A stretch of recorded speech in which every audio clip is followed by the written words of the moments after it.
Hi, Jen. Hi, Dr. Berger. How are you today? I've been better. I'm alright. Okay. I just want to let you know a little bit about what's going on here so you're not confused. Okay. So I'm going to be doing a clinical interview with you, basically just asking you questions about your life, a lot of different facets of it, basically to help figure out the best way to help you. And the only way I can do that is to get some background information on you. And of course, everything that you tell me is confidential. The only time I would ever break confidentiality is if you ever tell me that you're thinking about hurting yourself or other people. Okay? Alright. Do you have any questions? No. Okay, great. So why don't you talk to me a little bit about why you're here? I haven't been feeling like myself. I made the decision to come here because I've just been down. My husband has noticed. He's expressed concern. My friends, my family, everybody's noticed that I'm just not myself, Okay. which is normally like friendly, outgoing, energetic. And so this is concerning to you because you also know that this isn't you. It's not just your friends telling you that you're different. You see it as well, and I think Right. the fact that you referred yourself here is a really big deal. A lot of times people, you're welcome. A lot of times people are really hesitant to refer themselves to a mental health clinic. You should be really proud of yourself that you're taking control of this the way you are. Thanks. You're welcome. I've been to therapy in the past, Okay. but it was on and off. Okay. None of them were that great. Okay. So you're feeling down. Yeah. Why don't you tell me a little bit more about what you're feeling? Can you maybe put into a few other words what down is for you? Just fatigued, exhausted all the time, Mm-hmm. tired. Some days I just can't get out of bed. Like lately, for example, I've been calling out of work more because I just don't have the energy. I have trouble sleeping, falling asleep, staying asleep. I toss and turn throughout the night. My husband gets so annoyed with me because it's throughout the whole night. So it sounds like this is really affecting you every day in every way. Yeah. If you're awake, Basically. you're feeling down. If you're trying to go to sleep, you can't. Mm-hmm. Is that right? Yeah. Okay. So this is an all-encompassing concern for you. Yeah. So you mentioned you call out of work. Mm-hmm. What kind of job do you have? Manager at a manufacturing company. Okay, wow. So you have a really important job. Yeah. What kind of manufacturing company? Airplane parts. Okay. Yeah. Very cool. How does your boss react to you calling out of work? And about how many days a week are you doing this?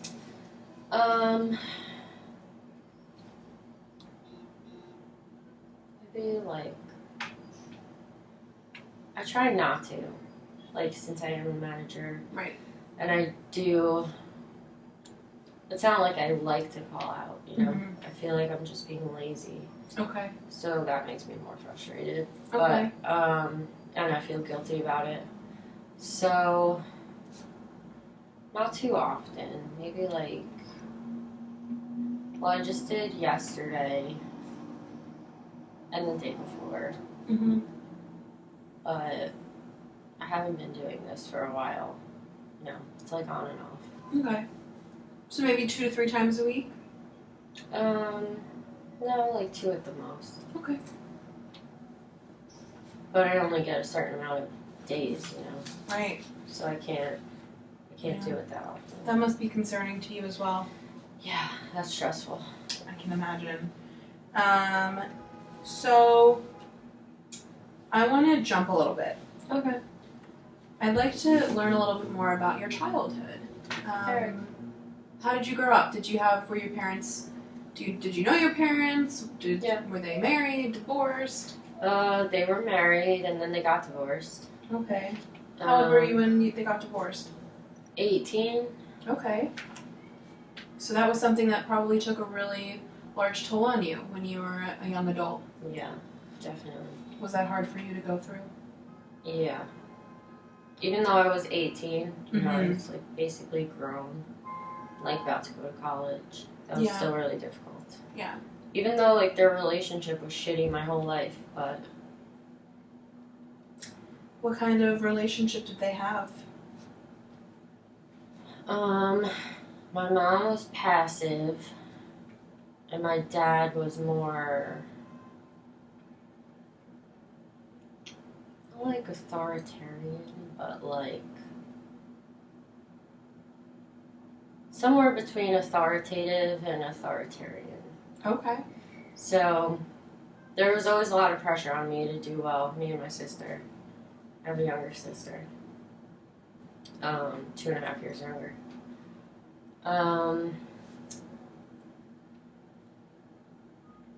Yeah, so I mean, I've always been a hard worker. Like, Mhm. it's nothing new. Yeah. That's like my expectations for myself. And that shows, you know, Mhm. you said that you are a manager at a manufacturing company. Yeah. That kind of role isn't given to just anyone. So what was school like for you? You grew up in a home that was, you know, a little topsy-turvy, but what about school? Straight A's, you know, Wow. honor roll all the time. And was that something that you wanted to accomplish, or was that something that your parents wanted you to accomplish? I feel like I didn't really have a choice, so it became Okay. like what I had to do. Understood. And I'm assuming you went to a great college, did well in college. Yeah. Where'd you go to school? William Patterson in New Jersey. Fantastic. I know William Patterson. How'd you like it there? I liked it. I went for psychology, minored in public health. Mm-hmm. So that was when I finally decided what I wanted to go for. Okay. Yeah, and then I graduated cum laude. Wow, congratulations. Thanks. So before you mentioned that you were in therapy previously, what brought you to therapy before? I have like bouts of this. Okay. So this has happened before, is Yeah. what you're saying. Okay. I mean, it doesn't last like too long, but long enough where it interrupts my daily functioning and I don't like it. Okay. And so the symptoms that you experienced beforehand when you went to therapy, was it the same, like drowsiness and feeling tired and weak? Pretty much. Okay. But now, I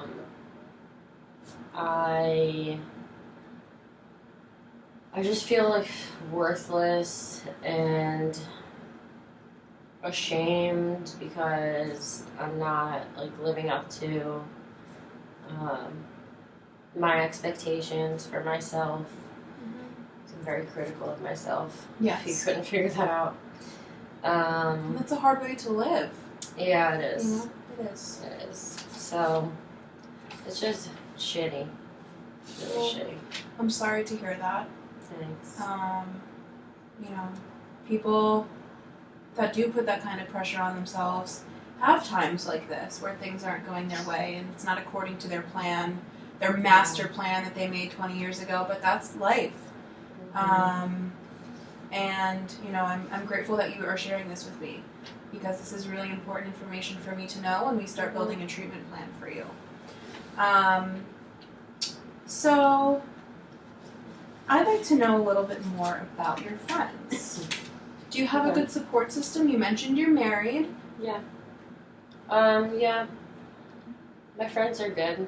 I have a few, like 5 to 10 really close friends that I've been friends with since high school.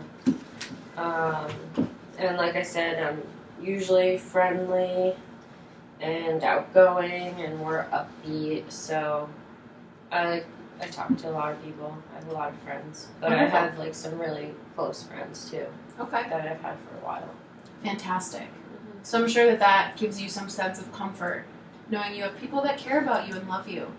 I mean, I guess like sometimes that's not enough though. Mm-hmm. Like I talk to them about my problems, like so when I call my friends, you know, sometimes I get really emotional and cry. Like I just turn things into like such bigger problems than they actually are, but it's just adding on top of everything else. Mm-hmm. So my husband overhears, and he's concerned, and then whenever he asks me if everything's alright or like what's wrong, I snap at him and I feel really bad about it because he's like showing me that he cares, but I just tell him everything's fine, so I don't really want to talk about it. So he doesn't know what to say because I'm not telling him anything. It's not like he could read my mind. And my friends don't really know what to say. I mean, they try, but Yeah.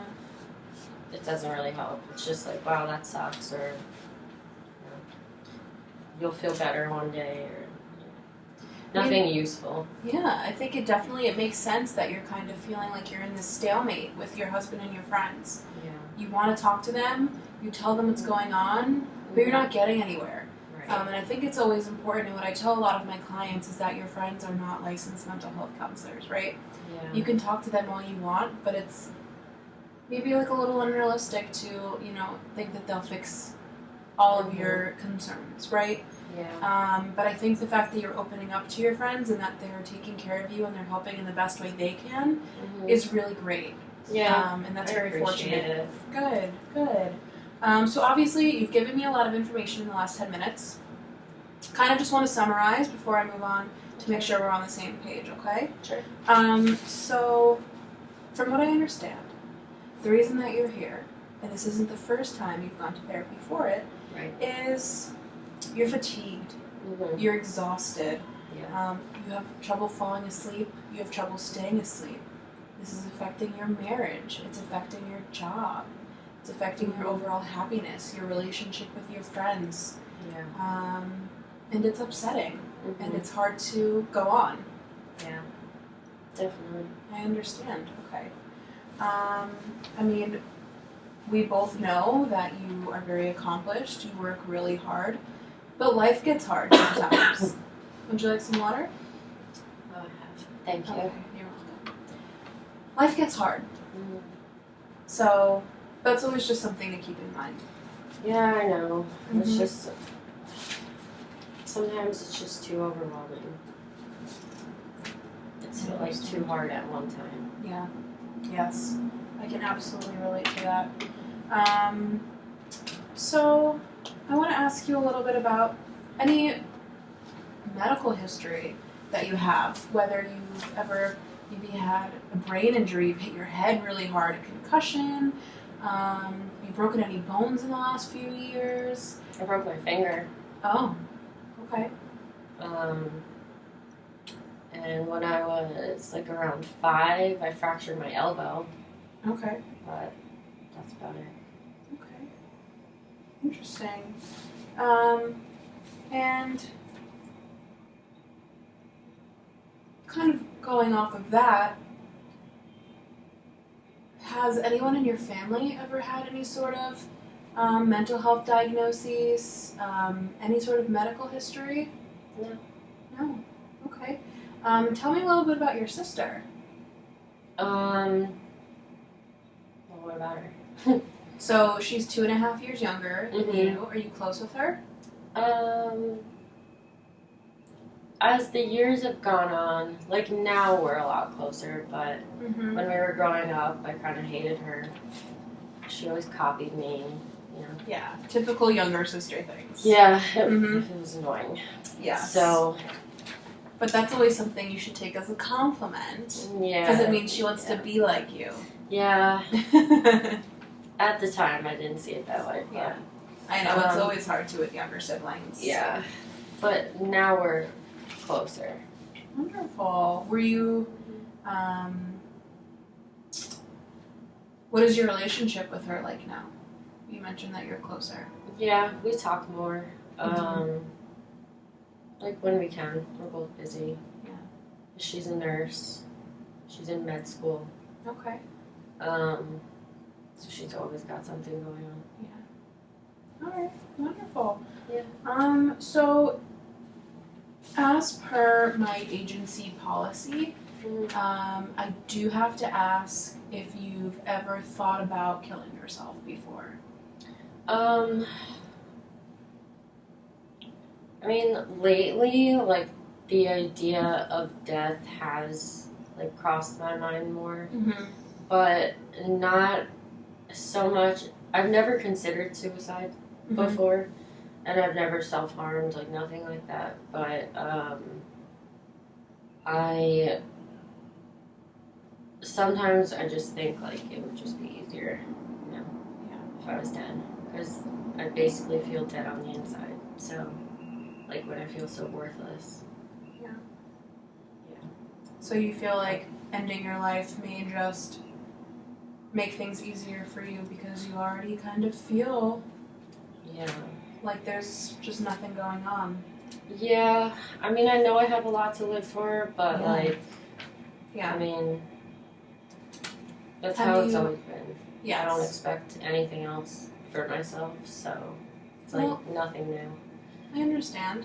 Have you, you've mentioned it's crossed your mind, you've thought about it a few times. Have you thought about how you would go about ending your life? No, honestly, I don't think I would have the balls to do it. Okay. And my husband would be upset, I know that. Yeah. My friends, my family. Yeah, you've got a good support system. My dog. You have a dog. I don't want to leave my dog. Yeah. So, it sounds like this is something you've thought about, but not something that you're really thinking about doing. Right, yeah, I don't think I would follow through on it, so. Yeah, okay. It sounds like you do have these fantastic reasons for living. Good husband, cute dog, good friends, a great sister. But what I do want to do with you, since you have mentioned you've thought about it, is the next time you think about something like that, I want you to call me. Okay. We could talk about it. We can figure out the best way to, get over those feelings and to talk about a better way to cope with those feelings of wanting to hurt yourself. I'm going to give you my card at the end of this session, and I really do want you to call me if this is something that crosses your mind again. All right. Okay? I can do that. Thanks. You're welcome. I'm very grateful for your time. And the next session that you and I have together will be creating a treatment plan for you. Something I want you to be a part of, and I want you to decide as well as me what would work best for you. And helping you get back to yourself, because it sounds like you have a lot of really good things going on. And we just want to get you back to feeling that way as well. Yeah. Okay? I just don't want to take medications. Okay, I understand. I'm not asking you to, so, this is going to be strictly just mental work. It'll just be working on, changing some of the ways you talk to yourself. Okay. And we'll take it from there. All right. Okay? Sounds good. I appreciate your time. Thank you. You're very welcome.